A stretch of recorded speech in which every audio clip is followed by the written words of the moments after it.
Right, so Rockbusters then, we'll get this out of the way, right? So the prizes, Carl, I've mentioned there's a number of CDs. We've also got Wild Weather, a fascinating, it looks like 2 VHS set about weather, about various weather conditions around the world. That must be selling like hotcakes. Sean Lloyd could be in that now. Yeah, indeed. And, also signed by Norman. It's Fatboy Slim's Big Beach Boutique. That must have been troublesome for, the station that, that has, you know, close ties with Norman to get hold of, but well done. And, that's Fatboy Slim, Big Beach Boutique. So yeah, there's a number of not bad prizes to give away there, and the clues were, Carl? First one was, my younger brother spotted you the other day, the initials JS. We had, That Champagne Belongs to the Boxer's Kid. That was AM. And, third one, the Vibrators. That's rubbish, that one. And the initial B. We'll give away the prizes and the answers next. Well, we gonna play a record, or what we got coming up? We got Monkey News. Yeah, we got that. We got loads, too numerous to mention at the moment. We got any adverts? Got some of them. Oh, brilliant. Cram them in later. Excellent, look forward to that. Joe Jackson. Good track. Good tune. Well, it's on. Different for Girls, Joe Jackson on XFM 104.9, a retro cut. Bit of Monkey News would be good, Carl, if you got that. We're struggling here, we're struggling, Steve. Wait a minute.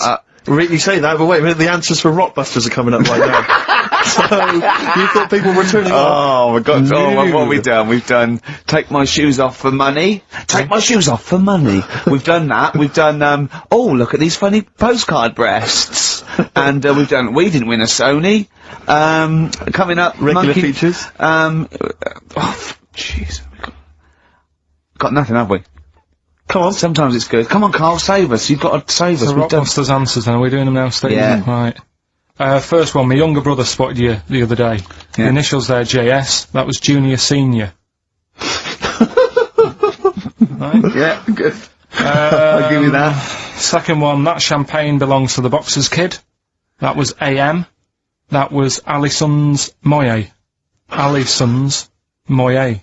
Alison Moye. Sorry, just give us the clue again. That Champagne Belongs to the Boxer's Kid. So, Muhammad Ali's son. Yeah. Right, Alison's Moye. Yeah. Brilliant. And then third one, always an easy one in there for everyone so they can take part. The Vibrators, the initials B. That's Buzzcocks. You can't say Cox. That's why that's why you can't say Cox. Have we got a winner? We have indeed. I chose him because his name amused me. Which is a bit harsh. It's not Mr. Tits. No. Gerald Preston. Sorry, Gerald, I don't know why that tickled me. It's so unfair. That only tickled me because it's not funny. There's so nothing funny with Gerald Preston. There is nothing funny. I think it was because it sounded like it was a man of a different generation. I think that was why Gerald Preston. It sounded like... That's terrible. I know. Right, Gerald, there's nothing funny about that name. There's nothing funny about the name, Gerald. Steve just made me laugh. He knew. I don't know why. That made us funny. It made us laugh, but it did tickle me. But Gerald, whatever you think of your name, don't worry, because these prizes include funny about Gerald Preston. I don't know, Gerald, if you're a fan of Wild Weather, but you've got a 2 VH set coming to your way, so you certainly will be interested in extreme weather conditions by the end of that, I would have thought. Plus some arbitrary CDs, so good luck, Jerry. Oh, dear. Excellent. Right, brilliant. Good. That's that sorted. Right, let's have another tune and then maybe some Monkey News. Yeah. Well, actually, now you've sort of mentioned a bit of Monkey News, that I've found something in the week, right, that we've talked about in the past, right, that... I've got some other monkey stuff, but this is just... Oh, forget it. What? Come on! What's the matter with you? Right, do you know that thing we did ages ago? What? When, we were out one day and we're talking about monkeys in a room with a PC. And if you leave them in there long enough... Yeah, eventually an infinite amount of monkeys, or one monkey in an infinite amount of time, will eventually... type the complete word of Shakespeare, yeah. Right, we talked about that ages ago. Yeah. I said it wouldn't happen. No, it doesn't make sense. You can't say it wouldn't happen, it doesn't make sense. It's a mathematical conundrum. It doesn't make sense. Go on. Anyway, right.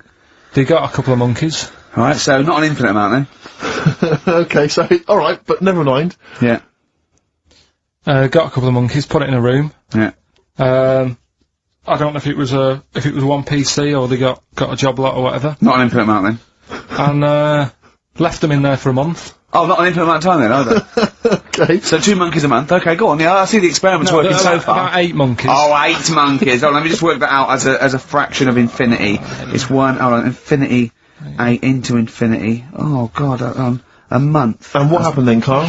Did they type the complete works of Shakespeare? I'm assuming they No, did. they only did a proportion of it. Okay, what They did just did Macbeth. What happened then, Carl? Please tell us. They didn't have anything. They didn't come up with anything. You're an idiot, Carl. You really are an idiot. Play a record. That's ridiculous. Well, what did you expect? What did you expect? A bit of Keats. And Pastry of the Radio Times by one of them, the cleverest one. No, but what they did say is they didn't even write one word out. No, you don't, no. Infinity or nothing. That's the point. There's a big leap between any number you could think of and infinity. In fact, an infinite leap. Do you understand the concept of infinity? Don't rub your eyes. I lost him on Do You? Yeah. Didn't I? Right, play a Did record. Did they type nothing from like any of the Tarzan books? Nothing. But they must have read them. I mean, that would be their favourite, surely. I'm stunned. I can't believe they didn't even do like a transcript of Every Which Way But Loose. Yeah. I can't believe it. They must have chose some really thick monkeys. They didn't type any of Charlton Heston's speeches from Planet of the Apes. I can't believe it. It doesn't make sense. It doesn't make sense. You'd have thought 6 monkeys in a month would have done something. Yeah. At least the scripts for BJ and the Bear. The irony being, of course, with BJ and the Bear, that it was a monkey, not a bear. Really? Stuck in a moment. You can't get out of it, by you two. I know how they feel. Oh, just a quick thought. I just had some thought, just a little update on something we talked about ages ago on the show. You might remember I said once that, if I ever met Dido, I thought I had a good chance with her. Yeah, because she looks like the sort of woman that would work in, say, a photocopying shop. Yeah. And she'd probably be quite charmed by me. Or a and stuff. secretary that sort of like wrote a couple of songs. Exactly. And the boss said, entered her in something. Yeah. And it won. She did them at the Christmas party, everyone clapped. Exactly, yeah. Well, anyway, just an update on that. So far, nothing's happened. You haven't met her. Nothing's going on, so okay. I'll keep you posted on that, Rick. I know you're interested. I imagine it's a foregone conclusion when you do, though. That's only the a matter beauty of of time. it. It's, you know, when I hear you met her, you don't need to say any more. Okay, well, I'll I'll let you know. wink and say, I met Dido last night, and I go, say no more. Exactly. You don't need... I'll just look a little bleary-eyed. Yeah. Probably still wearing the same clothes. From the mace. Yeah, exactly. Right. Anyway, I just thought I'd keep you abreast of that. Yeah. All the best from London, Carl. Come on, Carl, cheer up. You've had a good Carl. week. Do you have to do a month's notice? little bit of friction between Steve and Carl.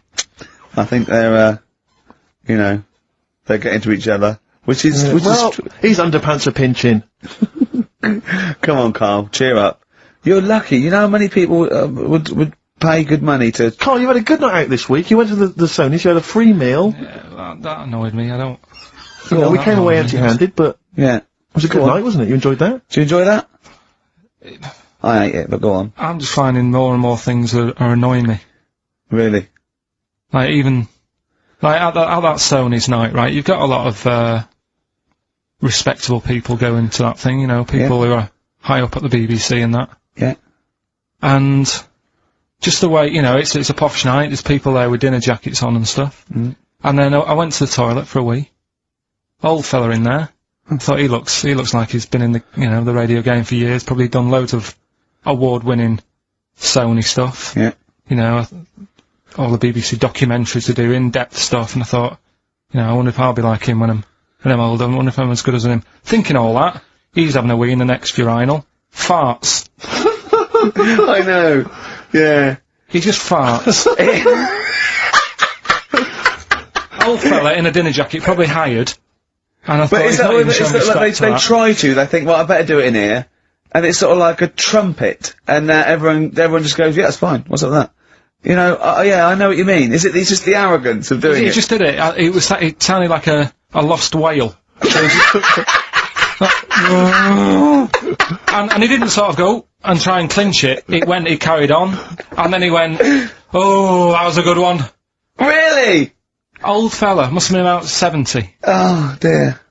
And well, better out than in. Yeah. But it's not though, I wasn't brought up like that, you see. Right. Because I did it, I mean, I never really did it that much as a kid. Sure. And then, I was at my mum and dad's. You never did it that much as a kid. What, farted? Yeah. Okay. Not just like, you know, as a joke and that. We are taping this for next year's Stony Award, aren't we? We're taping this, what we're talking about now, aren't we? To hand in. Because this is, go on. But I was at my mum and dad's, right? And, Suzanne was sat on the floor in front of me, and she was like, oh, rub me neck, it's hurting. So I thought, oh, and I hate doing that, it really it bores me, Well, right? she's your girlfriend, for goodness sake. I know, Dale Winton's different, you're getting paid for that, go on. So I thought, the only way to shift her, I'll let one go, right? So I did that. I love that! It's such a loving relationship. I love that, that's great! Like doing the washing up badly. Yeah. She won't ask me again, what have you done? I've smashed the cups up and I've written in excrement across the wall. Well, that's no good, isn't it? Well, I won't do it again then. Give me the marigolds, I'll do it. I've nailed the cat to the fridge, what's up with that? Yeah. Go on. But yeah, so I did that, and it worked. She sort of got up and said, oh, and my dad said, what you do that for? What was he thinking? So I said, oh, I hate rubbing her neck, does me head in.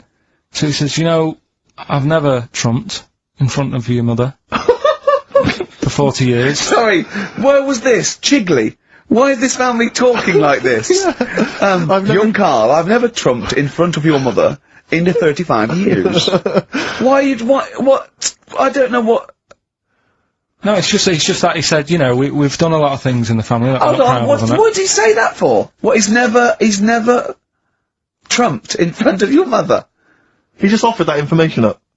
Well, he just was surprised that I did it. He said, where have you got that from? Yeah. Whoa, you're lowering test times, I'd thought.